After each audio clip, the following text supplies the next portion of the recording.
नमस्कार दोस्तों, कही अनकही कहानियों में आज मैं आपके लिए लेकर आई हूँ महादेवी वर्मा की लिखी हुई कहानी घीसा। गंगा पार झूसी के खंडहर और उसके आसपास के गांवों के प्रति मेरा जैसा अकारण आकर्षण रहा है, उसे देखकर ही संभवतः लोग जन्म जन्मांतर के संबंध का व्यंग करने लगे हैं।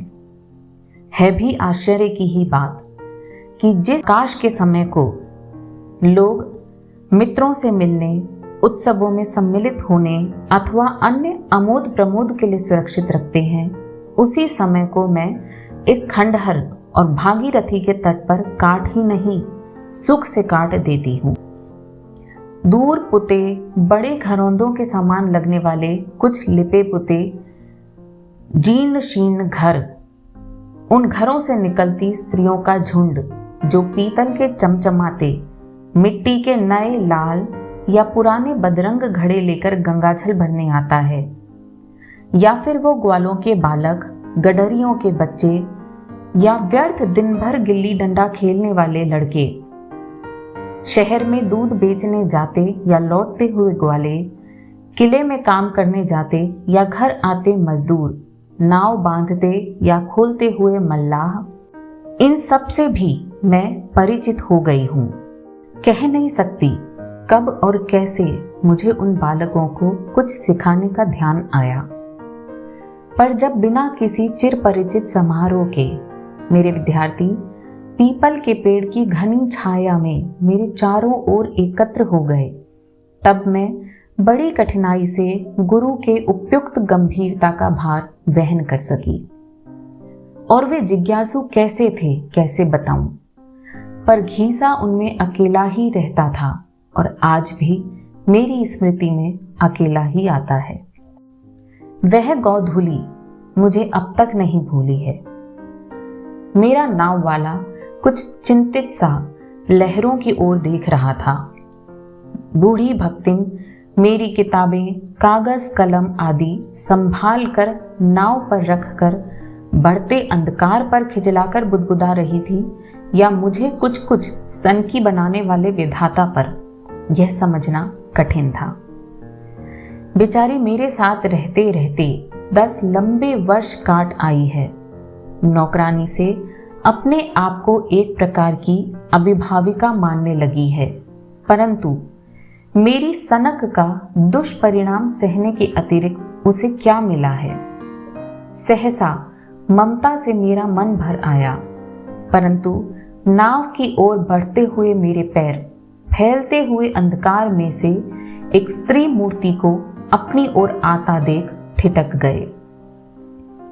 कंधे पर हाथ रखकर वह जिस दुर्बल अर्धनग्न बालक को अपने पैरों से चिपकाए हुए थी, उसे मैंने संध्या के झुटपुटे में ठीक से नहीं देखा। स्त्री ने रुक रुक कर कुछ शब्दों और कुछ संकेतों में जो कुछ कहा, उससे मैं केवल यह समझ सकी कि उसके पति नहीं है। दूसरों के घर लीपने पोतने का काम करने वह चली जाती है और उसका ये लड़का अकेला ऐसा ही घूमता रहता है। मैं इसे भी और बच्चों के साथ बैठने दिया करूं तो ये कुछ तो सीख सके। दूसरे इतवार को मैंने उसे सबसे पीछे अकेले एक ओर दुबक कर बैठे हुए देखा।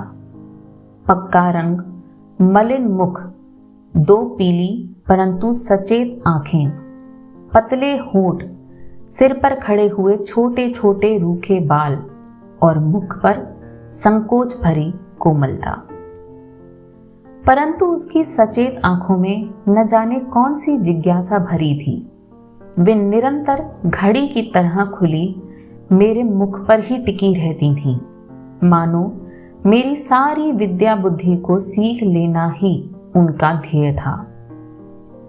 लड़के उससे कुछ खिंचे खिंचे से रहते थे, इसलिए नहीं कि यह कौड़ी था, वरन इसलिए कि किसी की माँ, किसी की नानी, किसी की बुआ आदि ने घीसा से दूर रहने की नितांत आवश्यकता उन्हें उनके कान पकड़ पकड़ कर समझा दी थी।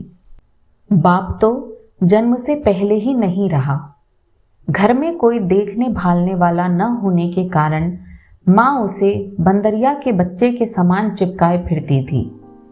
उसे एक ओर लिटाकर वह मजदूरी के काम में लग जाती और तब पेट के बल घिसट घिसट कर बालक संसार के प्रथम अनुभव के साथ साथ इस नाम की योग्यता भी प्राप्त करते जाता था। फिर धीरे धीरे मुझे आते जाते रोक कर अन्य स्त्रियां भी एक विचित्र सांकेतिक भाषा में घीसा की जन्मजात अयोग्यता का परिचय देने लगी और इस प्रकार मैंने उसके नाम के अतिरिक्त भी उसके बारे में और कुछ जाना। उसका बाप था तो कोरी, पर बड़ा ही अभिमानी और भला आदमी बनने का इच्छुक था।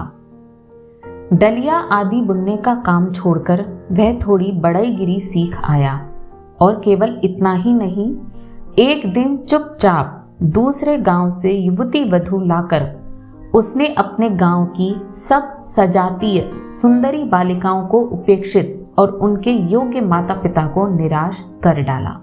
जब गांव के चौखट किवाड़ बनाकर ठाकुरों के घरों में सफेदी करके उसने ठाट बाट से रहना आरंभ किया, तब अचानक हैजे के बहाने वह वहां बुला लिया गया जहां न जाने का बहाना, न उसकी बुद्धि सोच सकी, न अभिमान। पर स्त्री भी कम गर्वीली न निकली। गांव के अनेक विधुर और अविवाहित कोरियों ने केवल उदारतावश ही उसकी नैया पार लगाने का उत्तरदायित्व लेना चाहा, परंतु उसने कोरा उत्तर दिया। बाल खोलकर, चूड़ियां फोड़कर और बिना किनारे की धोती पहनकर जब उसने बड़े घर की विधवा का स्वांग भरना आरंभ किया, तब तो सारा समाज क्षोभ के समुद्र में उतरने डूबने लगा। उस पर घीसा बाप के मरने के बाद हुआ है।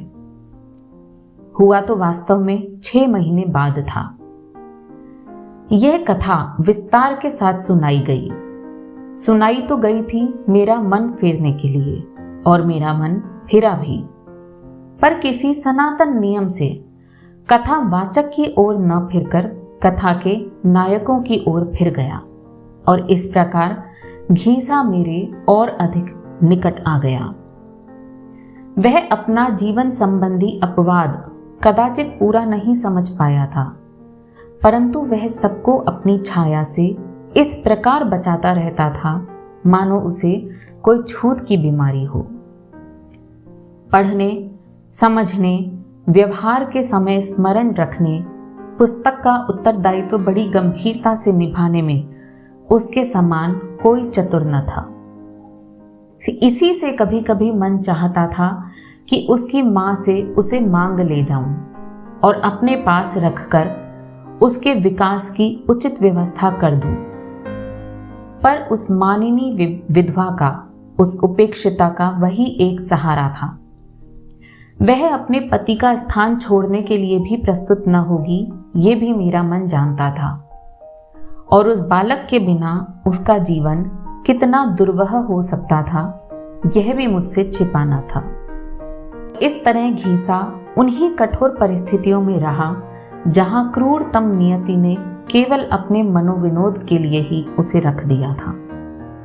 शनिश्चर के दिन ही वह अपने छोटे दुर्बल हाथों से पीपल की छाया को गोबर मिट्टी से पीला चिकनापन दे आता था, और फिर इतवार को माँ के मजदूरी पर जाते ही एक मैले फटे कपड़े में बंधी मोटी रोटी, कुछ नमक या थोड़ा चबेना और एक डली गुड़ बगल में दबाकर पीपल की छाया को एक बार फिर झाड़ने बुहारने के पश्चात गंगा तट पर आ बैठता, और जैसे ही उसे मेरी नीली सफेद नाव की झलक दिखाई पड़ती, वैसे ही अपनी पतली टांगों पर तीर के समान उड़ता और बिना नाम लिए ही साथियों को सुनाने के लिए गुरु साहब कहता हुआ फिर पेड़ के नीचे पहुंच जाता। और तब इस विचित्र पाठशाला का विचित्र मंत्री और निराला विद्यार्थी कुछ आगे बढ़कर मेरे सप्रणाम स्वागत के लिए प्रस्तुत हो जाता। महीने में 4 दिन ही मैं वहां पहुंच सकती थी, और कभी कभी काम की अधिकता से एक आध छुट्टी का दिन और भी निकल जाता था। पर उस थोड़े से समय और इन्हीं किन्हीं दिनों में भी मुझे उस बालक के हृदय का जैसा परिचय मिला, वह चित्र के एल्बम के समान निरंतर नवीन सा लगता है। मुझे आज भी वह दिन नहीं भूलता जब मैंने बिना कपड़ों का प्रबंध किए ही उन बेचारों को सफाई का महत्व समझाते समझाते थका डालने की मूर्खता की।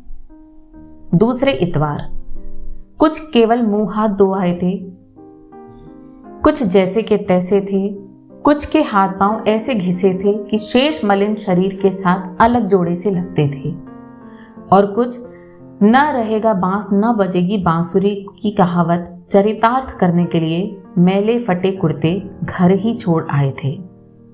घीसा गायब था। पूछने पर लड़के उसकी अनुपस्थिति का कारण सुनाने को आतुर होने लगे। एक एक शब्द जोड़ तोड़कर समझना पड़ा कि घीसा माँ से कपड़ा धोने के साबुन के लिए तभी से कह रहा था। माँ को मजदूरी के पैसे मिले नहीं और दुकानदार ने अनाज लेकर साबुन दिया नहीं। कल रात को माँ को पैसे मिले और आज सवेरे वह सब काम छोड़कर पहले साबुन लेने गई। अभी लौटी है, अतः घीसा कपड़े धो रहा है, क्योंकि गुरु साहब ने कहा था कि नहा धोकर साफ कपड़े पहन कर आना। और अभागे के पास कपड़े ही क्या थे, किसी दयावती का दिया हुआ एक पुराना कुर्ता जिसकी एक आस्तीन आधी थी और एक अंगोछा जैसा फटा टुकड़ा। जब घीसा नहाकर गीला अंगोछा लपेटे और आधा भीगा कुर्ता पहने अपराधी के समान मेरे सामने आ खड़ा हुआ, तब आंखें ही नहीं, मेरा रोम रोम गीला हो गया। उस समय समझ में आया कि द्रोणाचार्य ने अपने शिष्य से अंगूठा कैसे कटवा दिया था। होली के पहले की एक घटना तो मेरी स्मृति में ऐसे गहरे रंगों से अंकित है जिसका धुल सकना सहज नहीं। उन दिनों हिंदू मुस्लिम वैमनस्य धीरे धीरे बढ़ रहा था और किसी दिन उसके चरम सीमा तक पहुंच जाने की पूर्ण संभावना थी। घीसा 2 सप्ताह से ज्वर में पड़ा था। दवा मैं भिजवा देती थी, परंतु देखभाल का कोई ठीक प्रबंध न हो पाता था। 2-4 दिन उसकी मां स्वयं बैठी रही, फिर एक अंधी बुढ़िया को बिठाकर काम पर जाने लगी। इतवार की सांझ को मैं बच्चों को विदा देकर आगे बढ़ी घीसा को देखने, परंतु पीपल के 50 पग दूर पहुंचते पहुंचते मैंने उसी को डगमगाते पैरों से गिरते पड़ते अपनी ओर आते देखा। वह प्यास से जाग गया था, पानी पास मिला नहीं और मनिया की अंधी आजी से मांगना ठीक न समझकर वह चुपचाप कष्ट सहने लगा। इतने में मुल्लू के कक्का ने बताया कि शहर में दंगा हो रहा है और तब उसे गुरु साहब का ध्यान आया।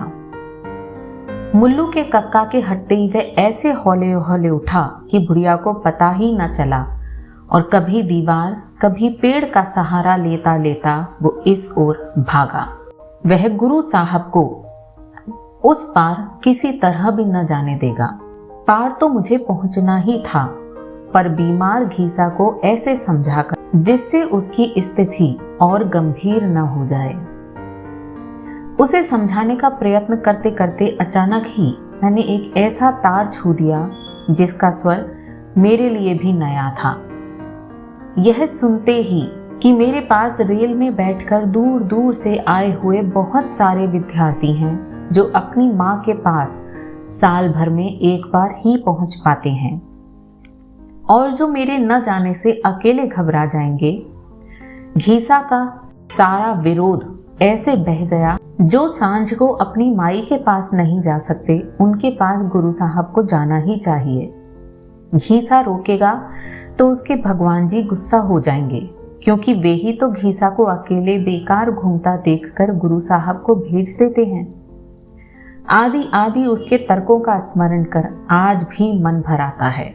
इस प्रकार चलते चलते समय ने जब उस दिन पर उंगली धर दी जब मुझे उन लोगों को छोड़कर जाना था, तो मेरा मन बहुत ही अस्थिर हो उठा।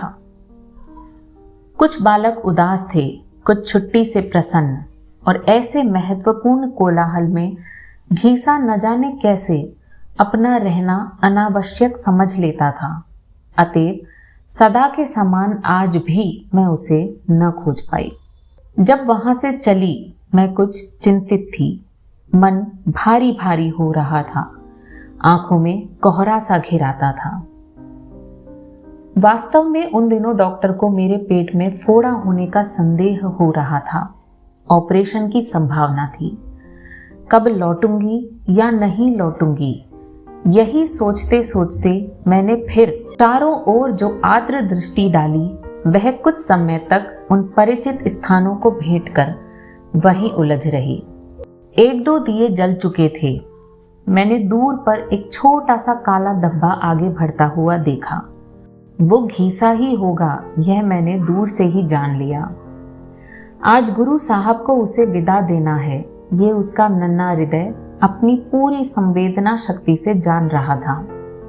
परंतु उस उपेक्षित बालक के मन में मेरे लिए कितनी सरल ममता और मेरे विछोह की कितनी गहरी व्यथा हो सकती है, ये जानना मेरे लिए शेष था। निकट आने पर देखा कि उस धूमिल गोधूली में नंगे बदन घीसा एक बड़ा तरबूज दोनों हाथों में संभाले था। घीसा के पास न पैसा था न खेत। तब क्या वह इसे चुरा लाया है? मन का संदेह भार आया ही, और तब मैंने जाना कि जीवन का खरा सोना छिपाने के लिए मलिन शरीर को बनाने वाला ईश्वर उस बूढ़े आदमी से भिन्न नहीं, जो अपनी सोने की मुहर कच्ची मिट्टी की दीवार में रखकर निश्चिंत हो जाता है। घीसा गुरु साहब से झूठ बोलना भगवान जी से झूठ बोलना समझता है। वो तरबूज वह कई दिन पहले देख आया था। वहां खेत वाले का लड़का था, जिसकी उसके नए कुर्ते पर बहुत दिन से नजर थी। उसने कहा, पैसा नहीं है तो कुर्ता दे जाओ। और घीसा आज तरबूज न लेता तो कल उसका क्या करता? इससे कुर्ता दे आया।